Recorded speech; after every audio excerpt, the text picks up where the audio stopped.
जय हिंद, जय भारत, जय श्री राम। आज का प्रसंग रहेगा, भारत के लोग अपने को ज्ञानी कहने वाले अज्ञानी हैं और गिल्ली मिट्टी के समान हैं। इसका हम प्रमाण देंगे।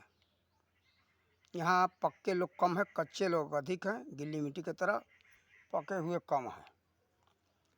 जो मिट्टी सूख जाती है, आग में पक जाता है तो पक्का हो जाता है ये। लेकिन यहाँ बहुत से लोग बहुत दिनों से ये कच्चे मिट्टी के, गिल्ली मिट्टी के तरह हैं, फिर भी अपने को पक्का मानते हैं। जो पक्का कहने वाले हैं वो पक्का नहीं है, बिल्कुल कच्चे हैं। हम ये देख रहे हैं,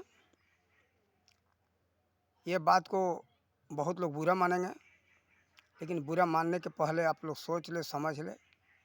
आप लोगों के हित के लिए, आप लोगों को अपने सावधान करने के लिए हम ये ऐसा बात हमको कहना पड़ता है, बहुत दुख के साथ। ऐसा नहीं कहना चाहिए। हम अल्पज्ञानी हैं, अज्ञानी भी नहीं हैं, लेकिन मजबूर होकर के कुछ इतिहासों का तथ्य देख करके हमको ऐसा कहना पड़ता है। हम ये देख रहे हैं कि अरब से मुगल आए तो यहाँ के लोग, यहाँ जो जितने मुसलमान दिखाई दे रहे हैं ये अरब के नहीं हैं, ये मुगलों के संतान नहीं हैं, ये मानस संतान है। मानसिक रूप से इनको पैदा किया मुगलों ने, और ये लोग अपनी मातृभाषा अरबी और उर्दू मान लिए। और अरबी उर्दू आज भी ये लोग स्वीकार किए बैठे हैं, मान रहे हैं कि हमारा मातृभाषा है, हमको ये पढ़ना जरूरी है। लेकिन वास्तव में इन सब का इतिहास देखा जाए, ये सभी मुसलमान अपने को देखें तो इनके पूर्वज सब यहीं के भारतीय थे, हिंदू समाज से थे। कोई ब्राह्मण है, कोई क्षत्रिय है, कोई लोहार है, कोई कुम्हार है, कोई कुछ है नहीं, हिंदुस्तान के ही हैं सब। लेकिन अब ये लोग अपने मानसिक रूप से क्या मान रहे हैं कि हमारे पूर्वज अरब के थे। लेकिन ठीक है, मानो, लेकिन तुम्हारी मानसिकता की कमजोरी है। फिर अपने गौरव को भूल रहे हो, तब अपना पूर्वजों को खो रहे हो। ये गलत बात है, उचित नहीं है। फिर भी ये सब कहते कि मैं तो ज्ञानी हूँ, महान हूँ। क्या बात की महान हो? जो आया जैसा चाहा वैसा बन गए। फिर उसके मुगलों के बाद में अंग्रेज आए।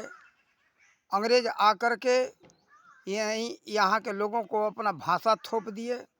अंग्रेज जो पाठ पढ़ा ये सब लोग पढ़ लिए। सोचने समझने की क्षमता है नहीं, ये हम देख रहे हैं। कैसे कहते कि भाई हम ज्ञानी हैं? ये ज्ञानियों का यही पहचान है। अपना इतिहास नहीं समझोगे, जो कोई दूसरा कह देगा उसी को सत्य मान लोगे। सत्य मानना ही तुम लोगों की कमजोरी है और नालायकियत है। इसीलिए बार बार हिंदुस्तान गुलाम होता रहा। दूसरे के बहकावे में आते ये लोग डरपोक भी हैं और लोभी भी हैं। हिंदू कहे जाने वाले इसमें अधिकांश लोभी और डरपोक।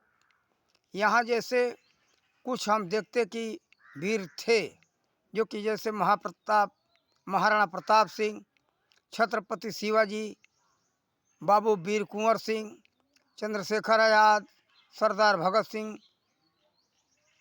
ऐसे जो है कि यहाँ के ऐसे बहुत से हुए जो कि ज्ञानी हुए और वीर हुए, जो कि दूसरे के बहकावे में नहीं आए, उनसे लड़े।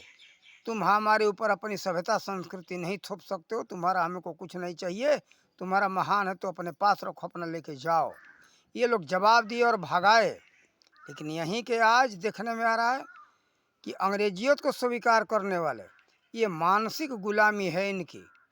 मन से ये अपने आप को सब अंग्रेज से समझ रहे हैं। अंग्रेजी खाना, अंग्रेजी पहनावा, अंग्रेजी रहन सहन, अंग्रेजी भाषा। रसोई घर में भी, रसोई घर भी अंग्रेजी क्या कहते हैं। अब यह जाओ तो रसोई घर ना कह करके, भोजनशाला ना कह करके, यहाँ का शुद्ध भाषा किचन किचन। अरे किसी दिन चिकन चिकन कहने लगेंगे सब। ऐसा हमको समझ में आ रहा है। ये सब शौचालय को शौचालय ना कह करके ये लैटरिन कहने लगे, और उसको क्या कहने लगे, बाथरूम कहने लगे। अरे बाथरूम माने स्नान घर होता है, स्नान घर को ये बाथरूम कहते, ये सोचते नहीं कि हम इसको क्या कहें। तो ये जहाँ देखते कि अज्ञानता ही है ये लोगों के पास, जो जिसने जैसा पढ़ा दिया वैसा ही अपने आप को मान लेते। तो इन लोगों का यही हम देखते। उसको यहाँ जो है टॉयलेट लिखते, तो ठीक है टॉयलेट कहे तो अच्छा है, लेकिन क्या कहते, बाथरूम। बाथरूम का हिंदी में अर्थ होगा स्नान घर। अब बहुत लोगों को देखते क्या पेशाब करने जाना होगा, क्या कहेंगे कि हमको बाथरूम जाना है। तो कभी कभी तो हम पूछ देते क्या भाई स्नान करने जाना है क्या, तो शर्मिंदित हो जाते। इन मूर्खों को कोई शब्दों का ज्ञान नहीं है, फिर भी अपने आप को महान समझते। ये दुख के साथ कहना पड़ता। कुछ ऐसे ज्ञानी हैं जो कि समझाने का प्रयास कर रहे हैं हमारे, हम तो अल्प ज्ञानी हैं, लेकिन यहाँ एक से एक महान ज्ञानी है जो कि समझाने का प्रयास कर रहे। बहुत से वीडियो पड़ा हुआ है, उसको देखो समझो, यहाँ के इतिहास देखो। देखो कल हमें अचानक एक वीडियो मिल गया जो कि बेल्जियम का रहने वाला एक पादरी था, उसको भेजा गया हिंदुस्तान में कि तुम जाओ वहाँ जा कर के हिंदुओं का धर्म परिवर्तन करा करके ईसाई बनाओ। वो आया बेचारा, वो पक्षपात नहीं किया, यहाँ के इतिहास को देखा, यहाँ के सभ्यता संस्कृति को देखा, देख कर के प्रभावित हुआ कि यहाँ की सभ्यता संस्कृति को तो बहुत ऊंची कोटि की है, यहाँ का इतिहास बहुत अच्छा है, प्राचीन काल का यहाँ की सभ्यता संस्कृति अच्छी रही, बहुत कामयाब रहा और बहुत ऊंची कोटि का रहा। ऊंच कोटि का देख कर के बेचारा जो है कि यहीं के हवा पानी में, यहाँ के वातावरण में ढल गया। यहाँ के सनातन धर्म को, सनातन यानी धर्म तो एक ही होता है, सनातन ही धर्म है सबका। यहाँ के सनातन नियम को उसने अपना लिया। सनातन तो पूरे विश्व ही मानता है, ये सनातन धर्म से कोई अलग नहीं है। लेकिन हम यहाँ ये समझा देते, सनातन का मतलब कि समझा दे थोड़ा। सनातन का मतलब जो सब में रमा हुआ हो, सब में सना हुआ हो। तो जो परमात्मा कण कण में विराजमान है सबको मालूम है, इसीलिए उनका ही नाम सनातन है। सनातन धर्म कोई अलग नहीं होता है। धर्म तो धर्म एक सनातन धर्म ही है, वही सबको धारण किया है, उसी के परमात्मा का नाम है सनातन, और दूसरा कोई सनातन धर्म नहीं है। ऐसा कोई भूल से न समझे कि सनातन धर्म कोई अलग है, ईसाई धर्म है, यीशु मसीह भी उसी सनातन को ही माने, उसी का मान प्रतिष्ठा किए, उसी से उनका उन्होंने कल्याण का रास्ता बताया है। गुरु नानक देव हो, चाहे हजरत मोहम्मद साहब हो, चाहे यीशु मसीह हो, चाहे हमारे भगवान श्री राम हो, कृष्ण हो, चाहे जो भी महापुरुष हो, सभी महापुरुष उसी सनातन को माने, उसी को जानने को सबको कहे। माने ही नहीं, वो लोग जाने और जान करके माने, और सबको यही संदेश दिए कि तुम उस सनातन को जानो, अपने अंदर में पहचानो। अपने अंदर में पहचान लोगे तभी कण कण में तुम देख सकते हो, तुमको दिखाई देगा, तभी समता भाव आ सकता है। समता भाव न होने का कारण यही है। फिर इसके बारे में और हम आगे बात बताएंगे, लेकिन हम यहाँ देखते कि यहाँ के जो है उनका नाम था, बेल्जियम वाले पादरी का नाम था, जो कि अंग्रेजी में उसको फादर कहते हैं। फादर जो आए, आ करके यहाँ हिंदू सनातन धर्म से प्रभावित होकर के यहाँ अपना लिए। उनका नाम था कामिल बुल्के। कामिल बुल्के जो है जन्म हुआ था, ये अभी हम दिखाते हैं, कॉपी में याद नहीं है, ये कल ही हमने इसको लिखा। बुल्के यहाँ आ करके भारत में यहाँ के जो है सभ्यता संस्कृति को अपनाए।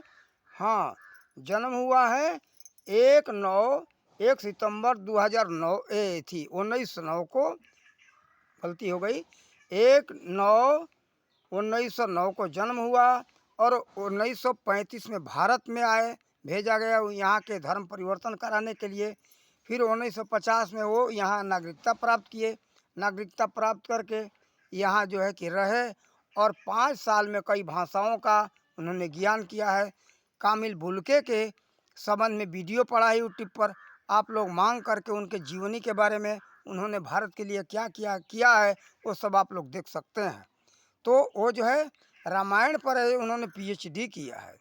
पीएचडी करके उसके बाद में कई धर्म ग्रंथों का अध्ययन किया। अध्ययन करने के बाद में कई भाषाओं में उन्होंने परिवर्तन किया है, अनुवाद करके यहाँ के लोगों को दिया है, यहाँ के लोगों को धिक्कारा है। उसने कहा है कि कैसे हो यहाँ के हिंदुस्तानियों जो कि ऐसे ऊंच कोट के सनातन को छोड़ करके यहाँ विदेशी अन्य जो है सभ्यता को, अन्य संस्कृति को और अन्य धर्मों को अपना रहे हो। धर्म तो वास्तव में एक ही होता है, लेकिन उसका समझाने का तरीका अलग है। आज जो समझाया जा रहा है कि मुसलमान तो गाय खाते हैं, सुअर हिंदू खाते हैं, ईसाई सब कुछ खाते हैं, और सिख जो है कि मुर्गा और बकरा खाते हैं। लेकिन ये खाने वाले, हिंसा करने वाले कोई भी नहीं है, ना हिंदू हैं, सिख, ईसाई, मुसलमान, कुछ भी नहीं है। ये राक्षस हैं।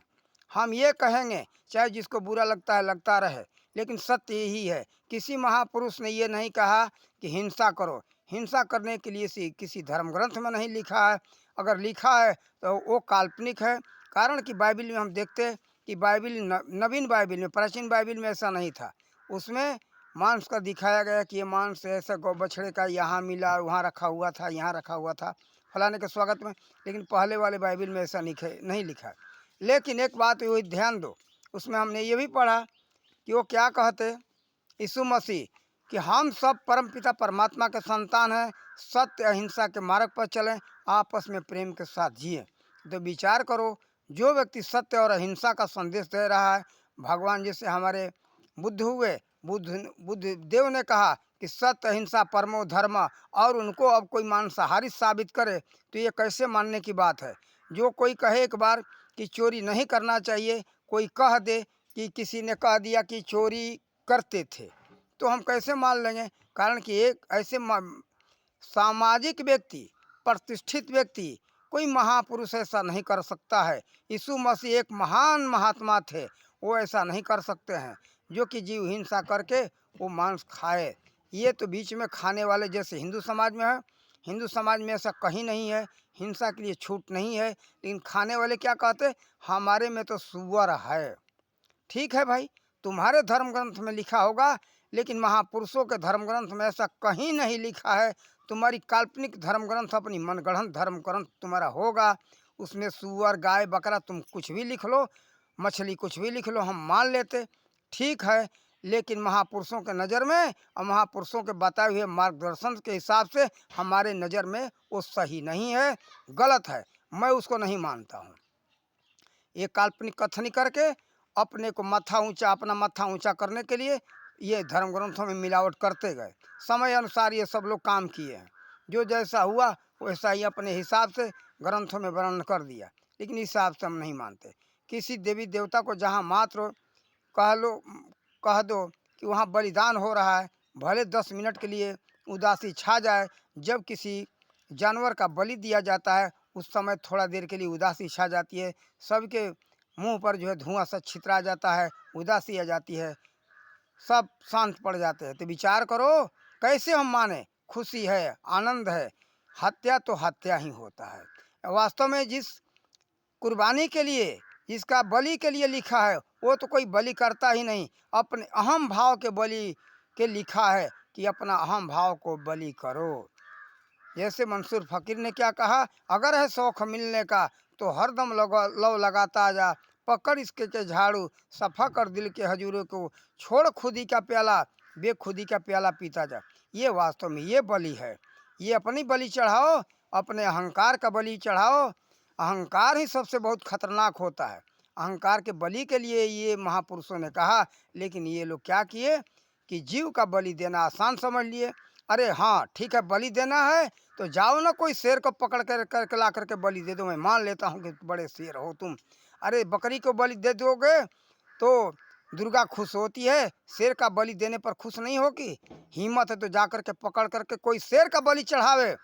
अरे बहुत बड़ा बलिष्ठ जानवर है, बहुत बड़ा बलशाली है, खूंखारों से खूंखार को मारता है। तो जाओ, किसी की ताकत है, किसी के संतान के ऊपर आपत्ति आवे, तुम्हारे ऊपर आपत्ति आवे, तो ये उसको मनौती करो कि मैं, हे माँ दुर्गा, हे फलाना देवता, मैं शेर का बलि दूंगा। बेचारा सीधा साधा एक शाकाहारी जानवर कुछ करने वाला नहीं, असहाय जानवर को ला करके काट देते हो, काट करके अपने जीवा के स्वाद के लिए खाते हो दुर्गा और देवियों के नाम पर। ये अत्याचार है, ये तो उचित नहीं है, इसका दंड तो तुम्हें भोगना ही पड़ेगा। ये कोई देवी देवता नहीं कहते कि हमारे नाम पर तुम हिंसा करो, किसी का हत्या करो, किसी देवता देवी के ऐसा काम नहीं है। देवता देवी तो सबका कल्याण करते हैं, सबकी भला करते हैं। तुम्हारी रक्षा करेंगे तो क्या उसका रक्षा नहीं करेंगे? तुम अपने स्वार्थ में उसका हत्या करके खाते हो, देवी देवताओं को बदनाम करते हो। कोई भी हो जो कि हत्या करते खुदा के नाम पर, लेकिन खाते हैं खुद। अरे खुदा को तो खिला दो ना, खुदा उसमें का एक बूंद भी नहीं लेता है। ठीक है, तुम्हारे धर्म ग्रंथ में लिखा होगा, लेकिन ये उचित नहीं है।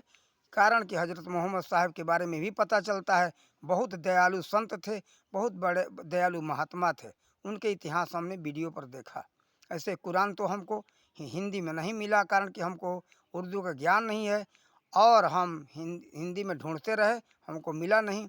लेकिन हाँ, मिलावट भी किया गया होगा, वो उचित नहीं है। कारण कि हजरत मोहम्मद साहब बहुत दयालु एक संत थे, एक महात्मा थे, सज्जन व्यक्ति थे। कैसे वो कह सकते हिंसा के लिए?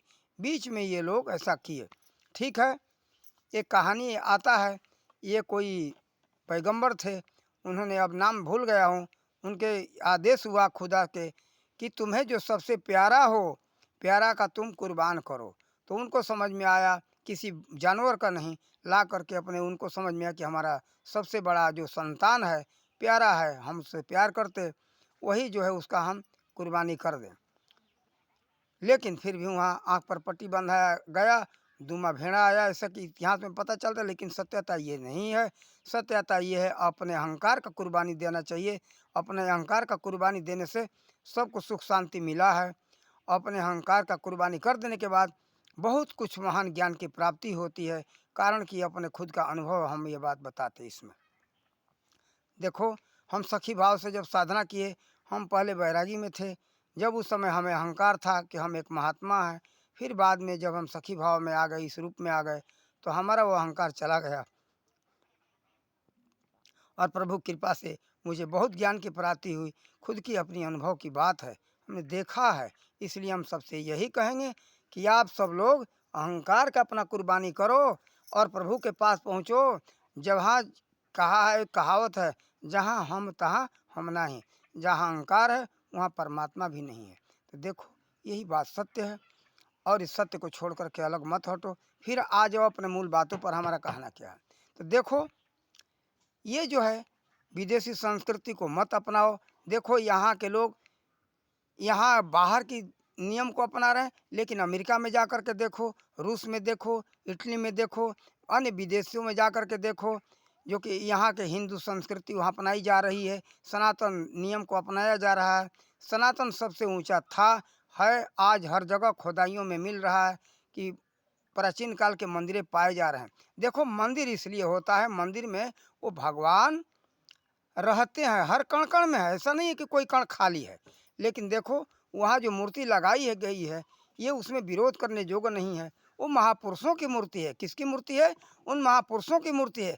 हम सबके पूर्वजों के सतगुरुजन थे, चाहे वो भगवान श्री कृष्ण हो, राम हो, या हजरत मोहम्मद साहब हो, या चाहे यीशु मसीह हो, चाहे गुरु नानक देव हो, चाहे आदि इत्यादि सभी संत महात्मा, जो मूर्ति इनके पूजनीय इसलिए है, ये मूर्ति प्रतिष्ठा इसलिए किया जाता है जिससे कि हमारे आने वाली पीढ़ी को याद दिलावे कि ये व्यक्ति मानव समाज के लिए क्या सदुपदेश दिया था।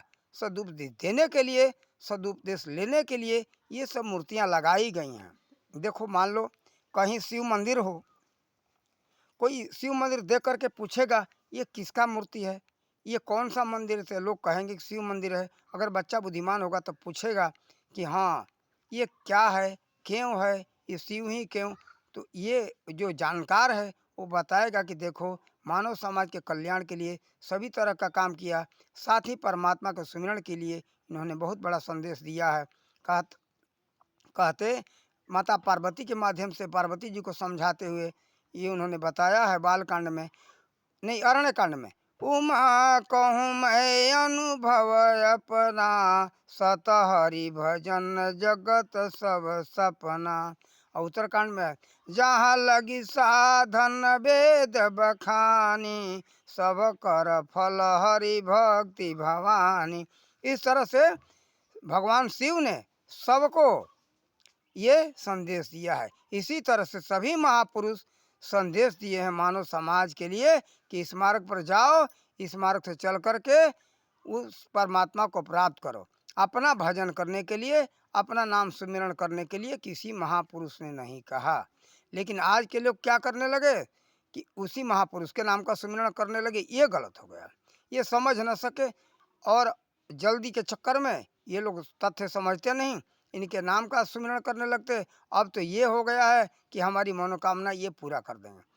देखो, ये जो महापुरुषों का मूर्ति है, महापुरुषों की मूर्ति इसलिए लगाई गई कि आगे आने वाली पीढ़ी को इससे शिक्षा मिलेगा, इससे प्रेरणा मिलेगा कि हमें कैसे सद्मार्ग पर चलना चाहिए। वो सद्मार्ग क्या है? धर्म ग्रंथ यही काम करते हैं, मार्गदर्शन का। महापुरुषों की मूर्तियां जो है मंदिर मार्गदर्शन के लिए है और तीर्थ मार्गदर्शन के लिए है। लेकिन आज सब लोग तो आय का स्रोत और अपने स्वार्थ का स्रोत लोगों ने बना लिया है। जिसका जो मनोकामना होता है, तीर्थों में जाते तो हमारे मनोकामना पूर्ण हो जाए, ये अज्ञानियों का काम है। ज्ञानियों का काम नहीं है, उस परमात्मा से मतलब नहीं है, देवी देवता से मतलब नहीं, इन सबको अपने अपने मनोकामना से मतलब है। तो इनको सत्य का ज्ञान हो कहाँ से? फिर बाद में यही अपने भारतीय सभ्यता संस्कृति को, सनातन को ये निंदा करते हैं। यही लोग स्वार्थी जो होते हैं ना, अपने मनोकामना पूर्ति नहीं होता तो फिर निंदा करना शुरू कर देते हैं। इनके यही काम है।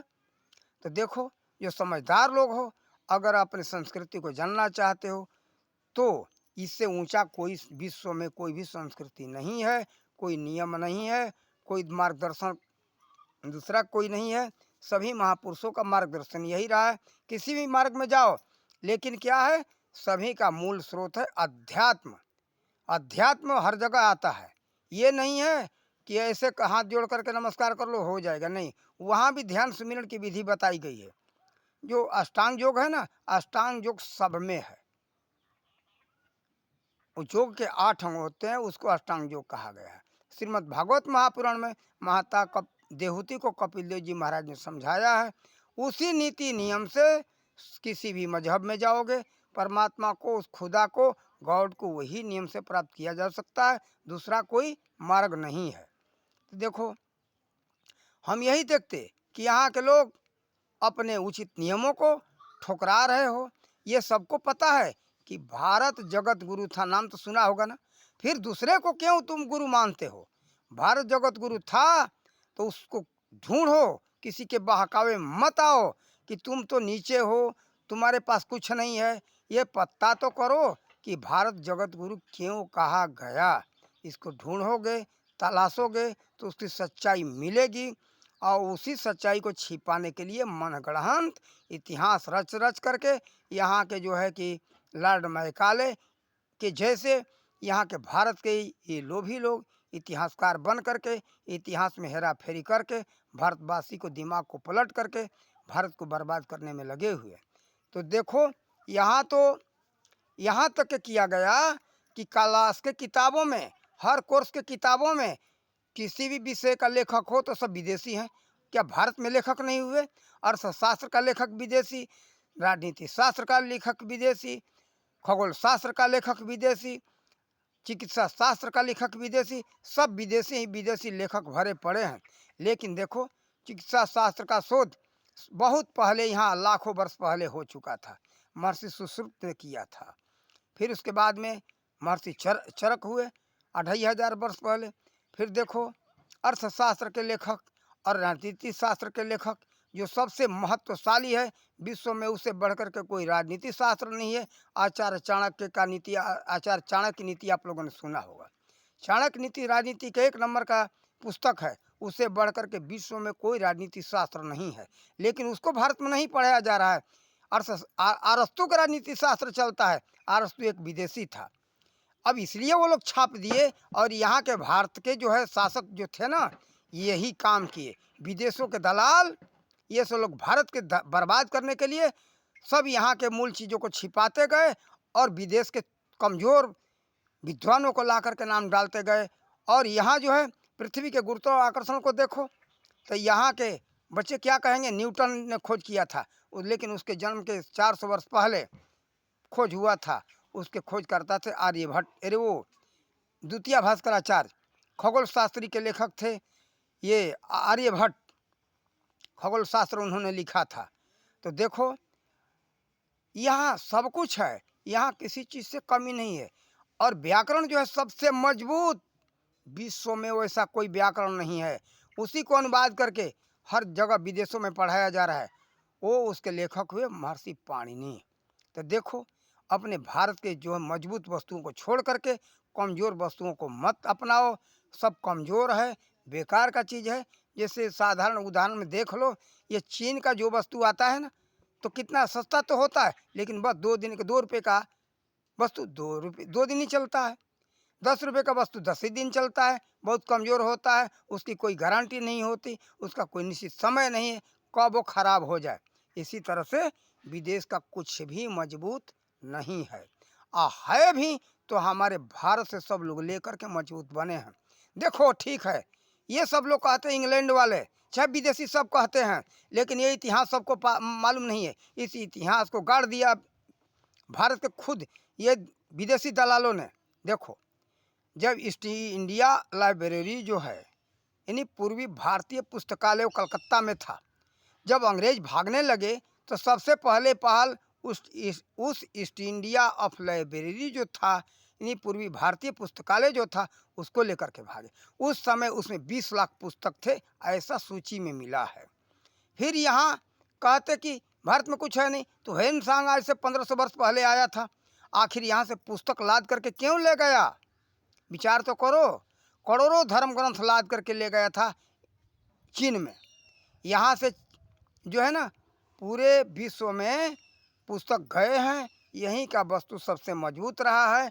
भारत को जगत गुरु इसीलिए कहा गया है।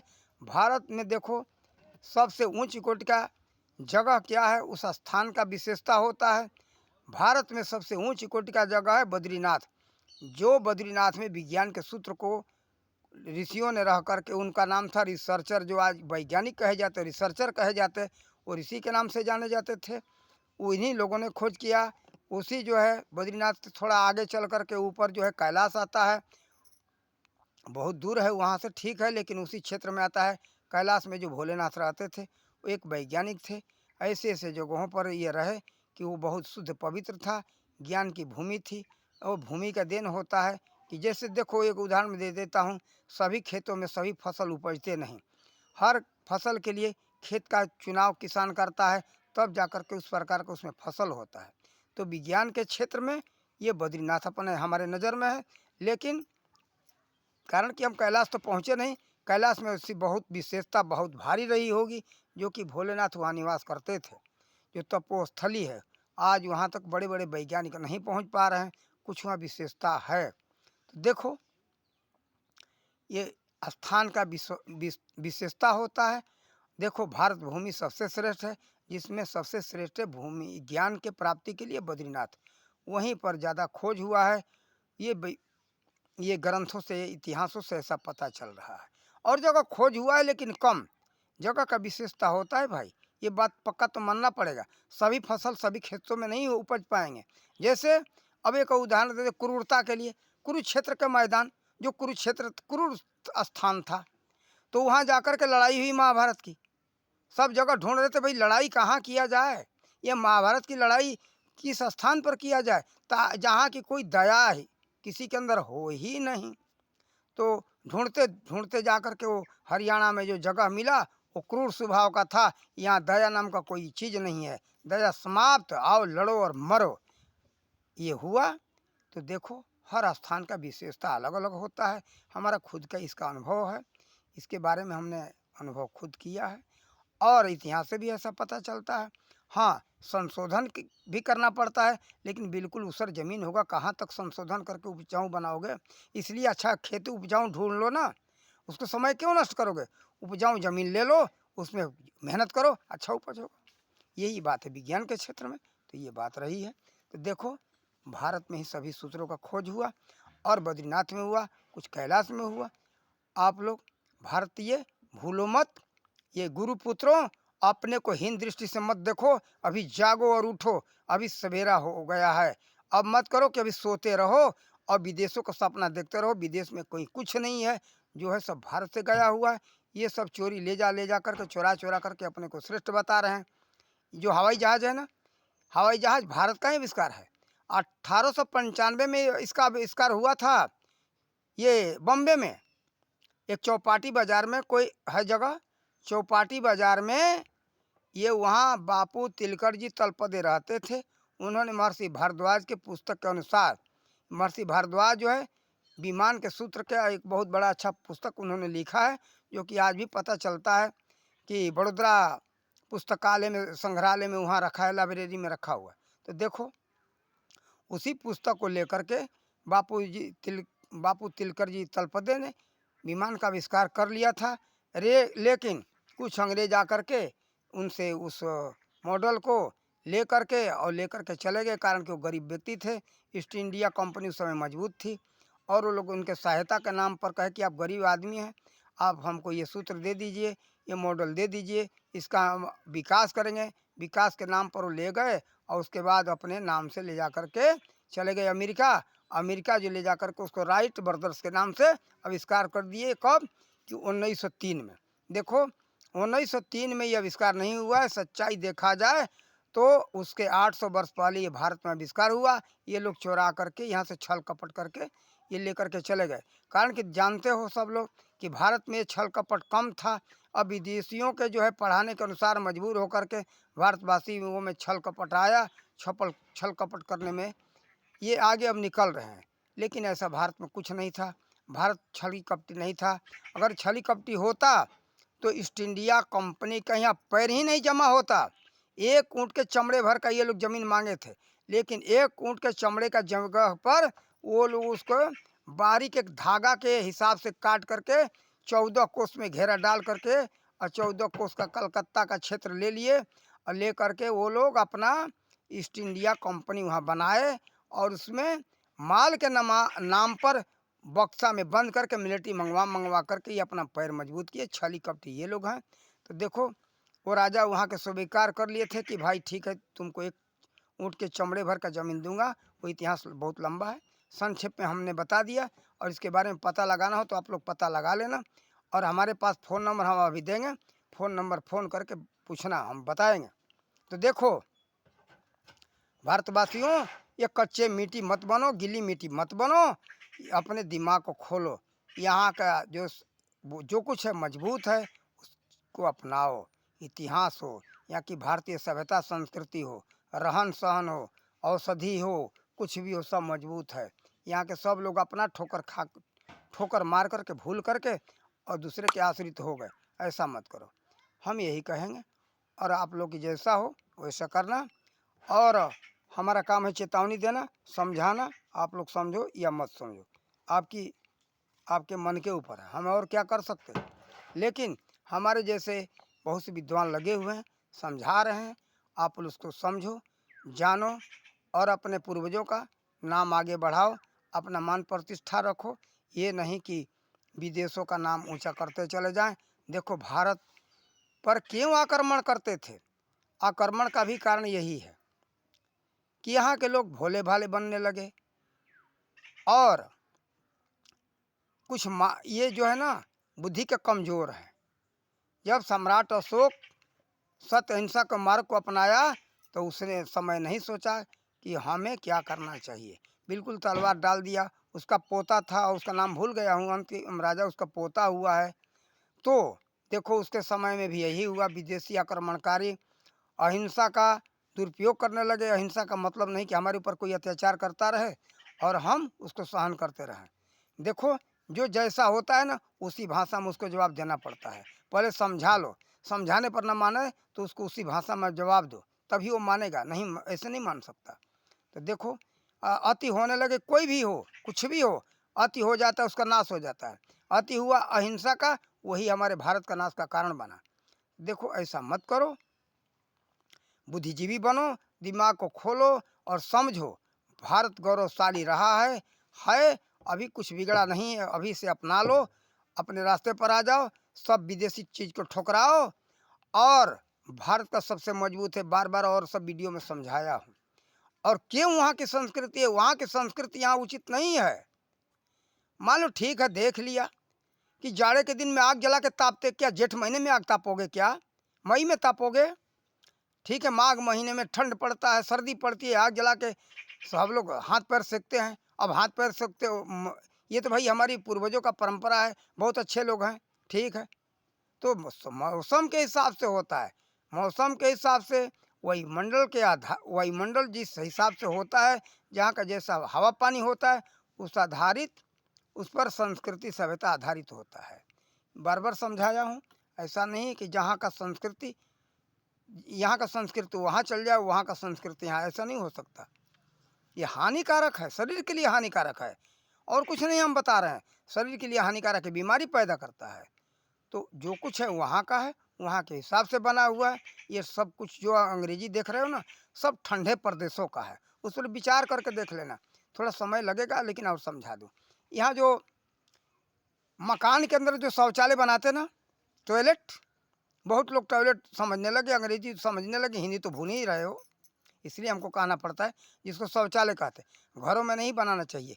घर में रहेगा, उसी मकान के अंदर गंदगी फैलेगी, बीमारी होगा। वहाँ कोई है, कहाँ है, इंग्लैंड का है, वहाँ तो बर्फ़ है, वहाँ बीमारी बनेगा ही नहीं।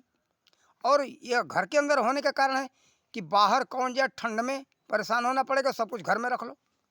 जैसे कि बद्रीनाथ क्षेत्र में जाओ, ठंडे क्षेत्रों में, तो 6 महीना के लिए सब कुछ घर में ही रख लेते लोग, बाहर नहीं निकलते। तो देखो, ऐसा बहुत से प्रदेश है कि जहाँ 6 महीना के लिए सब कुछ घर में रख लिया जाता है, बाहर ठंड में ना निकलना पड़े। इसलिए ये सब शौचालय का